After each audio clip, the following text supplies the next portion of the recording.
you're on the exact page that I'm reading right now. So this is a book on conservation. I'm a landscape architect. Okay. Cool. So I think the whole thing is understanding the natural systems to determine how we can, as a community, more cohabitate with our environment and live a more sustainable lifestyle. And that involves, politically how things are framed. That, because the politics kind of shapes the world that we live in. Yeah. Hey, you don't happen to have a military background, do you? I was raised military. Yeah? Like you're raised in a military family? Yeah. Do you mind if I do an interview with you about it? Sure. Okay, awesome. How long will it take? As long as you want it to take. All right, cool. All right. I know more than like 20 minutes at the time. Huh? I got about 5 minutes. How's that? Yeah, 5 minutes? That's cool. Yeah, Sure, yeah. Totally. Cool. What's it for? Just my YouTube channel. Cool. Yeah, I just talk about world issues and things like that. So. Sweet. All right. Todd, by the way. I am Robin. Robin. Yep. Nice to meet you. And so you had a military background in your family. What was the story on that? Yeah, my dad was a captain in the Navy. So growing up, bouncing around military bases from military base on the East Coast, and actually got started out here in Monterey. Met my mom in Long Beach, and then yeah, just did the military thing. Ascended up the ranks. Pretty badass dude. Yeah. And then then they pulled the trigger in Washington D.C. and decided to raise the kids and give us a stable upbringing in one cool city. So grew up in D.C. military base. Interesting upbringing. Yeah, totally. Both my grandpas were in the Navy. My dad's currently a police officer for Metro St. Louis area. But basically some questions I wanted to bring about. It was just like, what are your feelings on war overall? Man, it's going to be something in the future. We're going to look back at it in the past and be like, y'all really didn't handle your problems very well. Yeah. I would say generally. Yeah. I guess I love my dad and respect everything he's done, but he's a product of his environment and his generation. Yeah. And I think we're slowly evolving out of that, very slowly evolving out of that. Yeah. And I think once we grow closer as a global society, then we're going to look back at kind of the peasant decisions that we made. But that's in the future, and that's kind of what we have to do to overcome that in our generation. What would you say, like, the overall reason that the government keeps on putting us into all these different wars? Yeah, I mean, politically, I'm not that woke, I should say. I kind of have my own opinions, but I don't know that I have the answer for that. Yeah. Do you mind if I give you my answer? Sure, yeah, feel free. So I see it more as like the expansion of profit itself. So in regards to like imperialism and colonialism and stuff, the way to take over land is to infiltrate their political statutes there, and then implement and be able to control the laws to be able to dictate the labor there to fit the needs of the economy of whatever people who are sending the troops over need for that economy. So like a lot of people will be like, we're going to Iraq for oil, right? Of course, like to control the oil and be able to there's a lot to be said for that. Yeah totally. And then also what do you think ultimately is going to be like the thing that needs to happen to like keep mass war and like bombs and killings across seas from happening? Yeah, I mean, unfortunately, we're extremely reactionary when it comes to change. Yeah. So when things are catastrophic, usually leads to change. Hopefully, we don't have to wait for something catastrophic to help elicit us into doing the right thing and growing together as a race and a species. Yeah.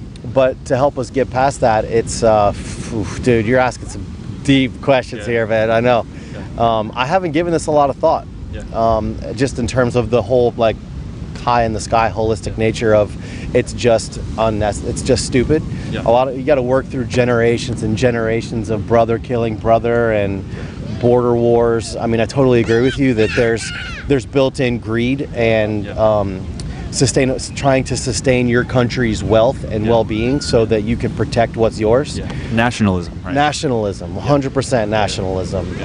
And there's something that our government wants to do, which the good thing about the government is they want to protect us and give us as much as possible. But a lot of times that's done in a way that leads to other countries' misfortune with our gain instead of mutual beneficial gain in that regard. Yeah. So you believe government is necessary? 100%. 100% necessary? Yeah. What would you say is the most beneficial thing that the government does? Give me just a second. Actually, I was just reading into this. Good opportunity. Yeah, right. Let me see. Questioning your reading right in front of you. Huh? Dude, you came at the right time, man. Actually, as it turns out. All right, cool, dude. Fucking, you're on the exact page that I'm reading right now. So this is a book on conservation. I'm a landscape architect. Okay. Cool. So I think the whole thing is understanding the natural systems to determine how we can, as a community, more cohabitate with our environment and live a more sustainable lifestyle. Yeah. And that involves, politically how things are framed. That, because the politics kind of shapes the world that we live in. Yeah. And that's the framework we were born into. Yeah. I don't know if it's necessary. I don't know if there's another way. Yeah. So, like, you're kind of suggesting that maybe government isn't the way. Yeah. So I basically see government as the main message being sent by government is that you do not have the ability to be responsible for yourself. Do you believe that you have the ability to be responsible for your own actions? 100%. Yeah. Yeah. So, but does the government say that I need to implement laws of what you can or cannot do because you cannot take responsibility for your own actions?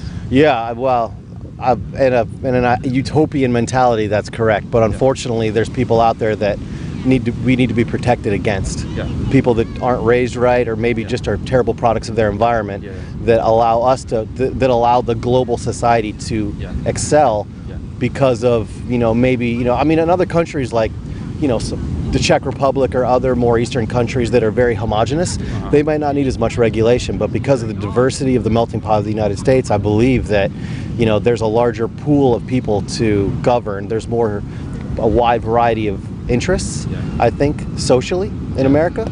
So I do think a government is necessary, and even though I'm buried in student loan debt, they gave me the opportunity to do what I love for the rest of my life, so I'm kind of stoked about that. But this one thing here, you said the overarching goal of government by competing elites is maintaining the overall economic and political stability of the system, the status quo, by making only gradual change. This goal does not involve questioning or changing the rules of the game that give the elites their political or economic power. So the thing is there's a status quo, and we're able to make small changes, but because of checks and balances in the system, we're not able to make bigger global decisions and changes because there's so many checks and balances. So when we all collectively know something's wrong, it's harder to do something that's right because of the government system. Now, does that mean our system's not perfect? Yeah, but I still think it's necessary. So going back to what you're saying in regards to, like, there's people who are going to do bad things, and that we would need people there to stop them from doing those bad things, right? And that's what the police say they're here to do, correct? Right. Do you think there's any other way or any other routes that maybe could be implemented into society to maybe have the citizens be, from a young age, trained to be able to take direct action in problems in society and be able to prevent those things from happening, and ultimately rerouting the economic system to prevent a lot of the theft and stealing and murder and black markets and gangs and all these different things? 100%. Yeah, this is not the best system by far. I mean, it's a great system, but it can be amended significantly. I mean, I think about our educational system that we grew up with. It was really just the baseline shit that we have of it. I would say 90% of it we don't even remember. There's opportunities to include things like this that you're talking about, community beneficial things that we can be taught at a younger age that can definitely bring us together as a culture and a community. I'm all in favor of what you're saying. Have you ever heard of the term wage slavery? No. So wage slavery is basically that you are limited by what the employer determines as your wage. What do you think about that?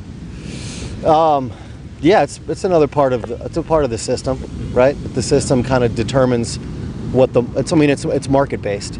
So whatever market you're in determines the profitability of your profession. So therefore the people who are determining the wages have all right, and they're the owners, right? The owners. So unless you do something to create your own system or make yourself more valuable, then you're stuck in that system until you're able to either provide more value or creates a new niche for yourself. Yeah. So I think in that regard, I don't know that I'd call it wage. What was it? Slavery? Yeah, wage slavery. That's a pretty intense term. Yeah. It's actually been used since the early 1900s, actually, from all around the world in regards to a lot of workers' rights groups. Yeah. People who had witnessed their fellow workers, die by thousands in coal mines and steel mills and all of these chemical plants, all these different things. And they wanted to basically say, like, hey, we're the workers and we can decide how these things are done, and that a lot of these things are unnecessary and it's only there because it's profitable to do it and not necessarily in the best interest of the community. Yeah. So what do you think about all the workers having the power instead of any rulers or anybody else having the say of what the workers should or shouldn't do? Yeah, I think we're getting into some deeper political topics here in terms of minimum wage and how to advance your stage in life, kind of. Well, what comes to mind whenever I say the word anarchy? Punk rock. Yeah. Punk rock. Yeah, punk rock, pretty much. But so, what would your definition of anarchy be? Anarchy would be a government-free society. Yeah. So that is one aspect of it. A lot of anarchists do not agree with the ideals of government. But the main definition of it, a lot of people may give you some varying differences, but the main gist is that there are no rulers, that nobody has the right to rule over any group or individual. So, man, I think that starts to defy human nature a little bit. I think there's a competitive streak in who we are. Like competition is natural in us in regards to necessities. Natural. Yeah, it might not be in me, it might not be in you, but it's in us. Yeah. Systematically, I think it is something that's kind of how we've developed as a society. It's where we are.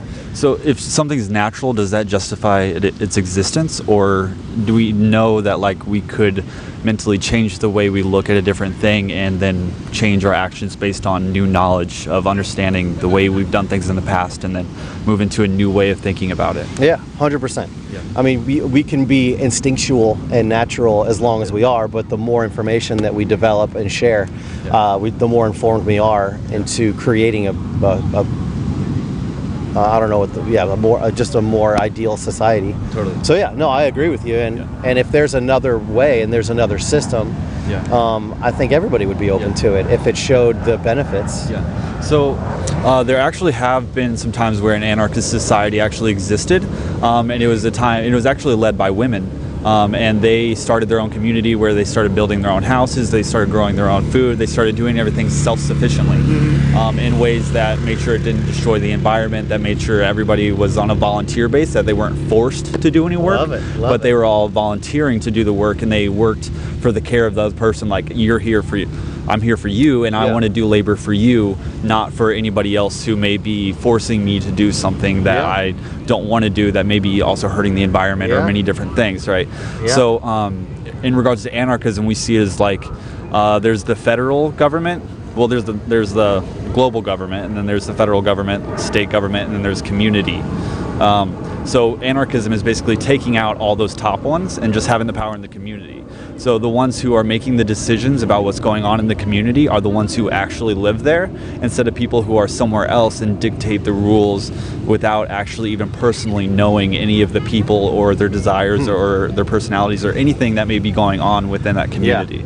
Yeah. I think there's a big topic of like we're kind of reverse engineering politics is kind of what you're talking about a little bit. Yeah. We've developed up to this place, but then when you come down to its core, there's pretty much what I think you're saying is there's a lack of community and the individualistic society that we kind of have right now as Americans. I'm sure have you ever gone like to Europe or overseas? I actually haven't. I've been to the Bahamas. I'm actually about to go to Guatemala at the beginning of August, but I'm going to learn a lot of stuff there as well. I think you'll probably see a lot more of what you're talking about, where it is more community-based ideals and morals and values and things get a little bit more set like that. Here in America, we're just so on the forefront. We're so public.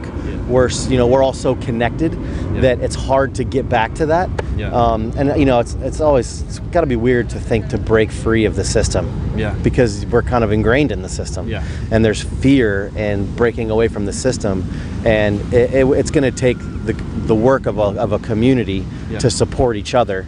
We can't do it on our own, or else you're out living like in Alaska by yourself, which sounds shitty. But if you have a group of people that are all have similar ideals and a work ethic that are all based on helping each other, I mean, I think you get back to your more primitive island cultures that, they don't need all of the fluff and they don't need all this other stuff. But do I think you should have the right to choose that for yourself? 100%. So you think people should have the right to not participate within this system? Of course. So what do you think about taxes? I think taxes help provide infrastructure that supports the society that we've created. And that's what the government says, right? That's the way it is. Well, there's some people who say like tax is theft. What do you think about that?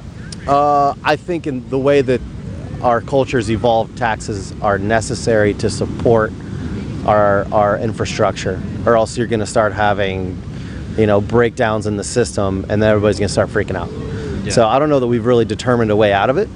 I think if we started to develop more green initiatives that led to less demand on infrastructure, maybe more community-based systems, people lived closer to work, didn't have to travel as far, weren't so dependent on all these resources and infrastructure that we have, then maybe we could reduce the amount of taxation that we would need to support all of the bigger system.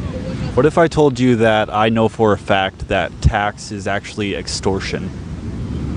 Then I would like to hear more about that. So it's actually in our society, they use our taxes to make jails, and if you don't pay your taxes, you go to jail, right?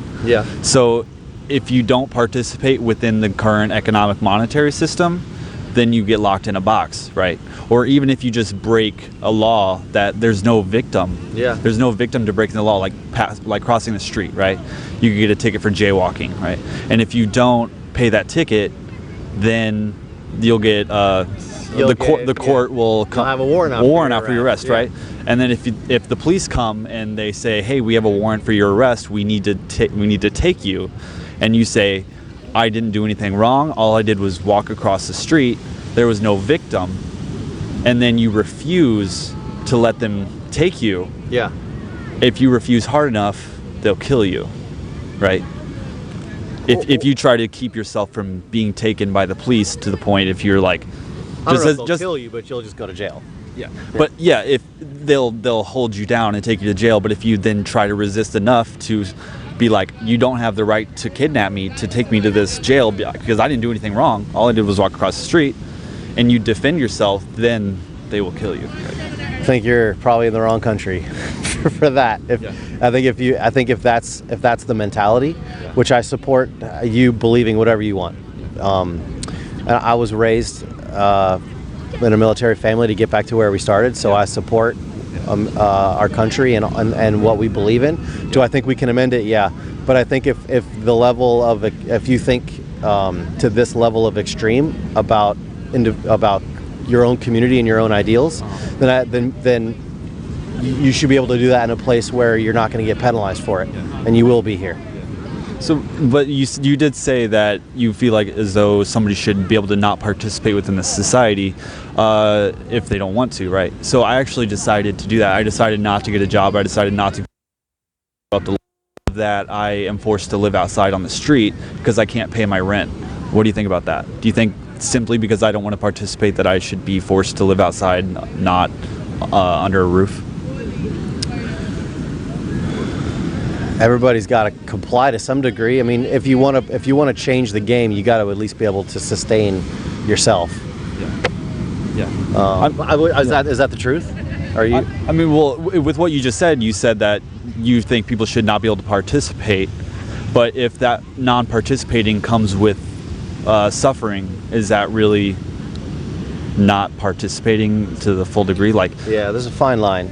Yeah. And if that's really the case with you, then I'm terribly sorry to hear about that. That's the case with hundreds of thousands of people in America, actually, whether they decide to purposely not participate or they're not able to participate to what the market demands, right? Yeah. If people are disabled either mentally or physically, they just don't have any market capabilities to produce, right? Which is, I guess, some of the reasons why we have taxes is to be able to support the people that come from unfortunate means. With, I mean, it's not a great system when it comes to that with the food stamps and support for disabled people, but there is a system there in place. But yeah, I feel like if you want to change, you got to be able to support yourself enough to create an environment to create that change. Should you have to get a job? I would love to hear about other ways to do it. So, like we were talking about before, whenever I said like a voluntary society where those anarchists had made a community where it was all based on volunteerism, where it was like you're not forced to do anything. It's more of a gift economy. Like I give to you, I don't expect anything in return, but for you to pass it forward. And if you don't, then that's on your own thing. I think that we all just kind of have that circle of we want to provide for each other because we don't want to see each other suffering. Yeah. And we want to solve the problems that are in front of us instead of having that hands up mentality that we kind of have in this society where it's like, oh, that's not my job. Yeah. Well, you know what? It probably started that way. And then over time, it slowly developed into all these different kinds of things you can do with your life. And then they just got the title of job. But I think in any community, everybody has to participate and put in work to create this community. It doesn't just happen. So at any degree, that's your job. And humans inevitably want to participate socially. The majority of people want to participate. And especially when it's like cleaning a house. Like if I'm cleaning and you're not cleaning, I'm like, dude, come on. This isn't a free community here. Yeah, you got to put in work. And I guess work is a job. So whether that's is a job work though? Is there a difference between work and a job? I think they're interchangeable. Yeah. Would you see a job more be like under like the employer-employee relationship, and work being more of the action of you physically interacting with your environment, creating something or whatever it is you would see? I could see it broken down like that. Yeah, where work is more of just like the more primal root of acting for the benefit of your community. Or the benefit of yourself or animals or the environment or whatever a job just happened to be a title to encompass all of the different opportunities that are out there and I say it as opportunities because I think you should be able to choose whatever you want to do. And if your job is doing nothing, it's tough to find people that want to do nothing with you and still be able to survive. And now do nothing, then of the bad effects of doing nothing. Nothingness, but you should have the ability to choose that for yourself if you want to, because inevitably doing nothing is not really hurting anybody else, right? But it's not the responsibility of the doers to take care of the do-nothingers. Which right now, a lot of us do bear the responsibility of taking care of the do-nothingers. Especially if that's 100% what they want is to do nothing, then I think like JFK said, ask not what your country can do for you, but what you can do for your country. You need to be an active participant if you want to be a citizen, and if not, then there's a million other places for you to go. But then again, if someone said, hey, I don't want to participate, we shouldn't be like, okay, we're not giving you food, we're not giving you a house, like you have to go sleep in the gutter, right? That would be kind of that would be dick. You're right. That would be dick. But whenever there's such an abundance of those things in the first place. I get your point, and I appreciate your objectivity and kind of how you're delivering it. Because there's a lot of controversial topics that we're breaching on, but that is an interesting point. Is where that I don't know that place exists. It seems like a distant thing, but it's really. These are all ideas. Government is an idea. It's made up of people who have the same idea, and in regards to it is that they need to take responsibility for what's going on in this society. And it seems as though time after time after time that their existence is causing a lot of these massive problems like environmental destruction or refugee crisis or homelessness or these major factory farms that are killing billions of animals, like right under our noses, and all these different things. And it seems as though every time we actually try to solve these problems, they call us terrorists, they lock us in boxes, they infiltrate our groups that try to actually solve these problems, and then on top of that they'll actually go to the point where they actually murder people whenever they start getting a voice loud enough to actually bring awareness to these problems. There's a lot of problems. Yeah.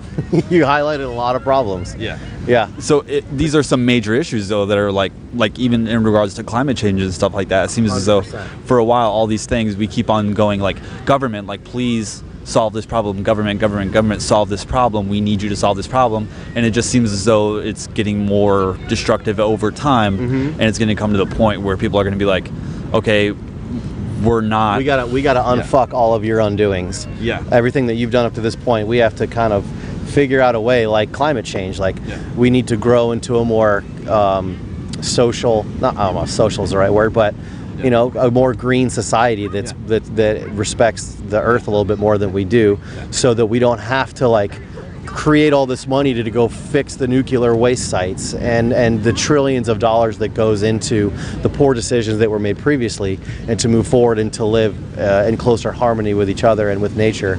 And I think overall is kind of the gist of what you're getting at. You sound like an ecological anarchist. That literally just sounds like stuff that I say, and I'm an ecological anarchist. And I think a lot more people follow the values of anarchism, but don't really understand fully what it is. The nature of the term, yeah. Yeah, and it just comes down to volunteerism and consent. Dope term, actually. So just making sure that any labor that we do, that nobody's forced to do it. Yeah. And that we can all find a way like, hey, we want to do this for each other. And we can do it, and we don't necessarily need somebody to do all the paperwork for it. We can just do it for each other. Yeah, right? yeah. I mean, there's a whole potential group of people out there that may want to not do anything, but maybe there's a way to the majority of people are going to want to do something. I think so. Yeah, but if we were to take like the homeless or something like that and find a way to, better the planet and maybe give them an opportunity. I mean, they're kind of like cleaning. They're already, a lot of them are like taking the recycling out of the trash and stuff like that. But if they could do other things like that in order to make money for themselves, you're still kind of talking about a job here. But yeah, that would be within this, like a solution within the current economic system. Yeah. And I've spent about 2.5 years outside, and I can attest that the majority of people who are outside do not want to be there. Yeah. They do not want to just do nothing. Yeah. They just don't have access to the resources to be able to fulfill the desires of what they want to do to provide for the society. Yeah. Maybe because of a lack of opportunity. Yeah. Probably. And then you find yourself in a tough spot. Yeah. So, I don't know that there are enough, what is it, transitional housing or transitional lifestyle groups to help people either get out of that or move on. But if there's a way that we can engage them and also initiate some green initiatives, think of all the stuff that we throw away. Is there a better way to collect our waste instead of throwing it in a dump and reusing it? I mean, it's called recycling, but even recycling in itself is just kind of you're siphoning through stuff. You're doing it. It's not the most efficient method. We could be going towards making sure we make things that aren't just to throw away. 100%. Yeah, but then that comes back to the corporations and the government creating these things. So because the profit depends on something being constantly replaced, right? Yeah, dude. I mean, you're right on the chapter I'm reading right now. Yeah, totally. That's awesome that we ended up. Amazing. Yeah, you ended up talking about it, but it was really great talking to you. You as well. What was your name one more time? My name's Todd Scheckinger. Todd Scheckinger, awesome. I'm Robin. Architect here in San Diego. Robin, great to meet Awesome. you, man. Thank you so much. That was cool. Yeah, I really loved doing the interview, and I'll give you some information too on the YouTube channel. You can check out the interview too as well. I'd love to.